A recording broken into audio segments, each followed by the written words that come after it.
Really, everything is high in cost right now, and it's hurting our people.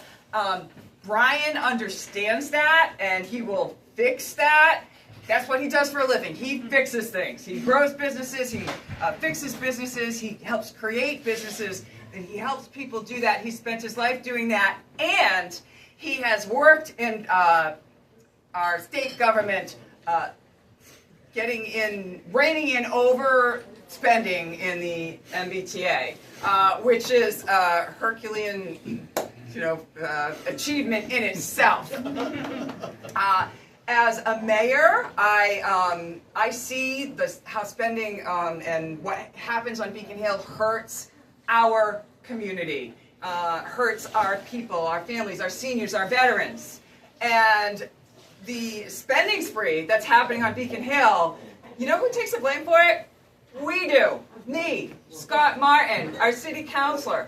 We're the ones who have to deal with the out-of-control spending and listen to people that can't afford their rent, can't afford their property tax, can't afford to go to the grocery store, can't afford their medications. And it doesn't have to be that way. We need a person for our governor who is going to go to Beacon Hill, who's going to stand up for the working people, for us, and do what's right. And that is Brian, and that is Shaun Oliver. And Bristol County, particularly, has been forgotten about, kicked aside. Brian and Shaun will not forget about Bristol County, and they will not forget about TauntoN. And Shaun is a New Bedford City Councilor, hardest working New Bedford City Councilor.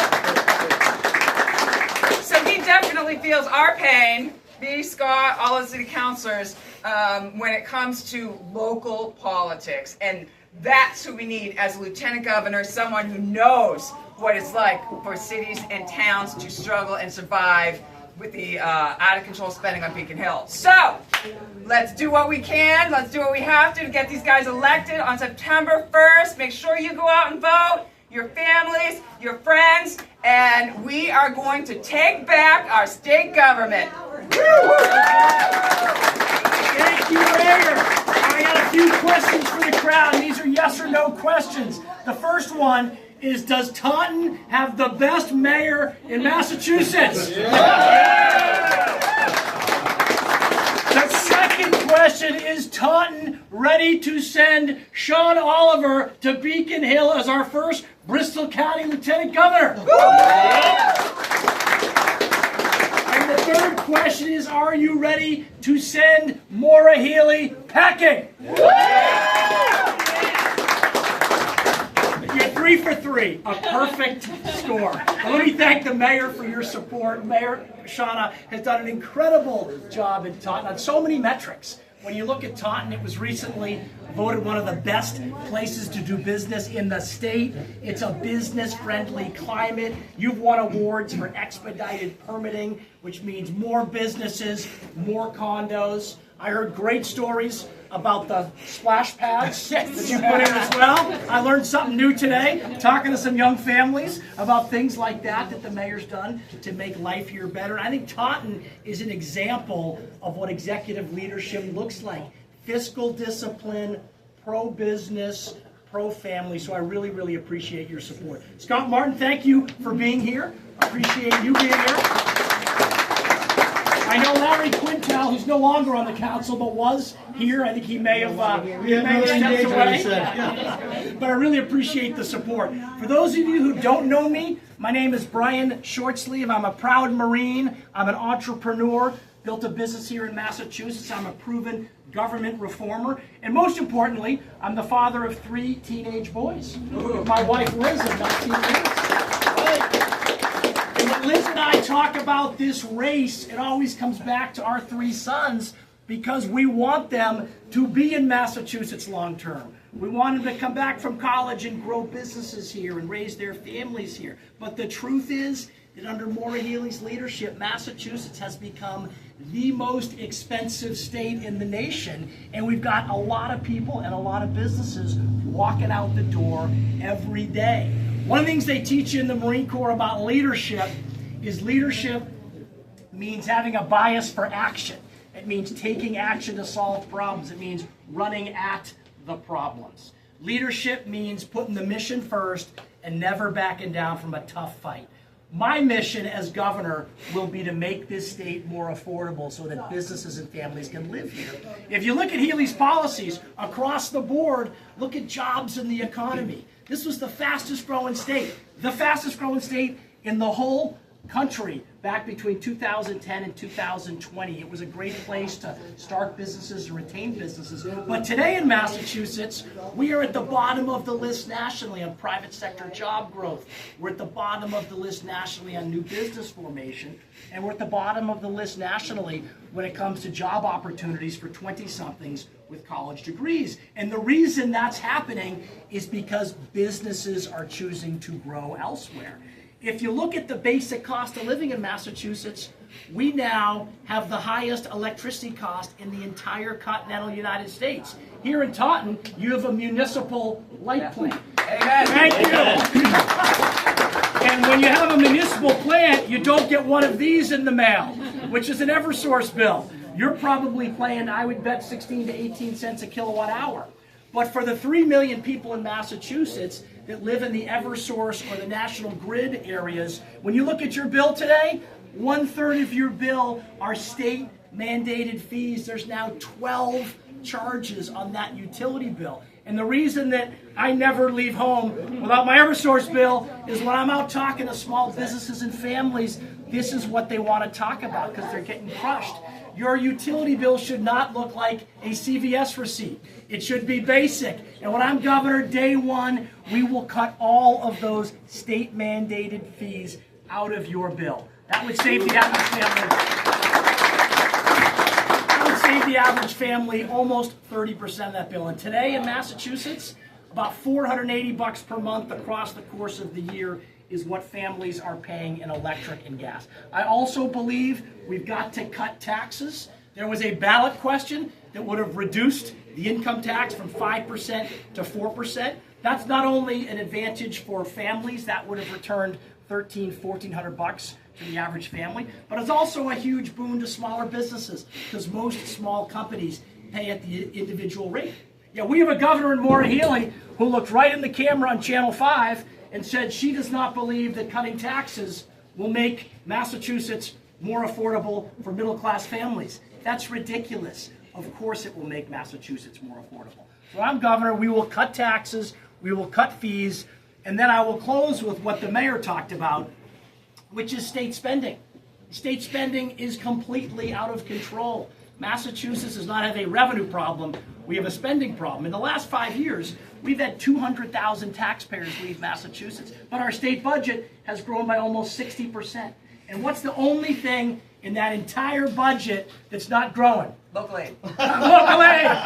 The very first conversation that Brian and I ever had was around local aid and how it's been stagnant for almost 2 decades. The only thing that hasn't grown. It's hard in Maura Healey's budget to find something that has not exploded in cost, and local aid is the one. So when we were down in New Bedford at Fire Station number 9, that's a critical fire station for the city of New Bedford. They're looking at closing it over a $1.9 million budget shortfall. The same day, you pick up the Boston Globe and read that Maura Healey has put $40 million into her budget to fund free phone calls for prisoners. The home base program, which is free apartment rental vouchers, was designed for short-term assistance to Massachusetts families. That was a $20 million program 2 years ago. That's now $100 million a year because Maura Healey's putting thousands of migrant families into that program. So when you look at Healey and the spending, she has a priorities problem. Her priority are these enormous statewide programs that aren't benefiting middle-class families, yet Fire Station number 9, or we visited a school out in Worcester County that's closing over $500,000.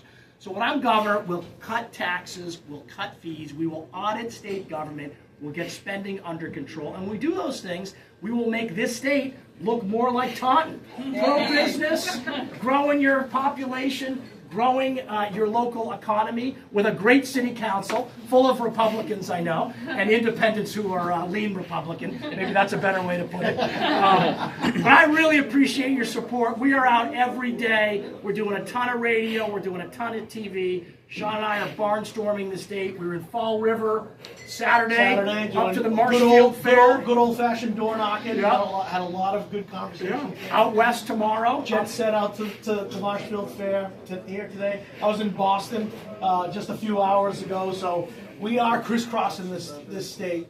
And we're really passionate about what we can bring to the table. And I'm gonna let Shaun close this out, but I'm asking for your vote on September 1st. This guy doesn't need your vote because he's the only candidate on the ballot. He will be your next lieutenant governor. But I'm asking for your vote. We're gonna win this primary. We're gonna win this general. If Mike Minogue is our nominee, this election will be about Trump and abortion. We will lose. If I am our nominee, it'll be about electricity bills and Maura Healey's failed record, and we will win. Shaun, let's have a few words on what you're seeing on the trip. Absolutely. Well, thank you, Brian. Thank you, Mayor Shaunna, and thank you, the City of Taunton, for being so welcoming. For those of you who I haven't had the pleasure of meeting yet, I am Shaun Oliver.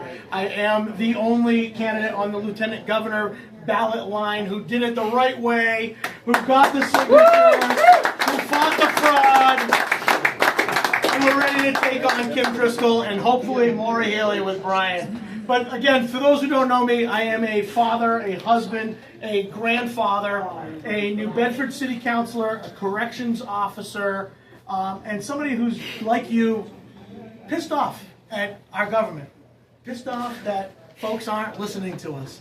And that's what I got into municipal government in the first place. When I ran for the New Bedford City Council, I wanted to affect change. And it meant a lot to me as a first-generation American, the first of my family born here, the product of legal immigration. My parents and grandparents immigrated here from the Azores legally. So I'm living and breathing the American dream because of them. And that's why I'm so passionate about what our future and what our state is going to look like.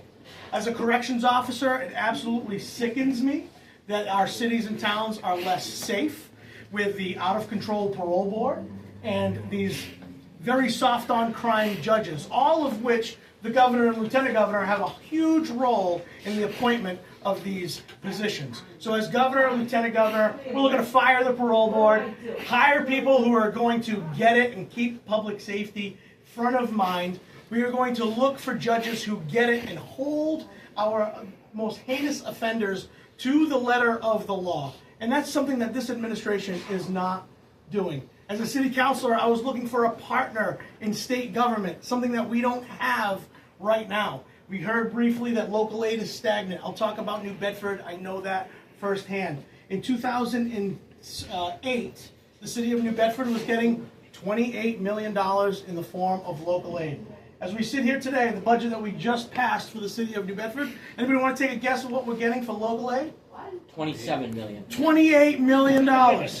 Okay? It stayed stagnant. How does local government operate in a manner in which is going to serve the general populace when state government continues to inflate and not actually send aid down to the cities and towns? So as I said, I was looking for a partner, somebody who I could vote for, somebody who I could support before I even got in the race. As I said, one of my very first conversations with this guy here was surrounding local aid.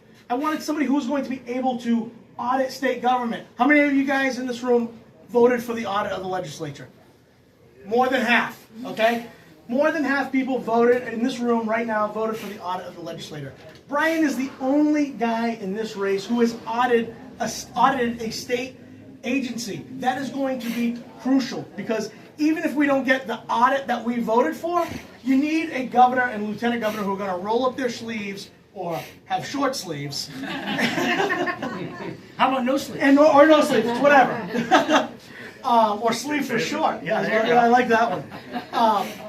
Who's audited a state agency, who is going to fight the fraud, a team that has been fighting fraud since we got in this race, a team that is ready to audit state government, and a team who is ready to help everyday citizens like the people in this room. So I'm Sean Oliver. I'm asking for your vote on or before the September 1st primary. Whether I'm there or not, the most important thing is this guy needs to be right beside me the entire way so we can get it done and defeat Maura Healey and Kim Driscoll in November. Thank you, Sean.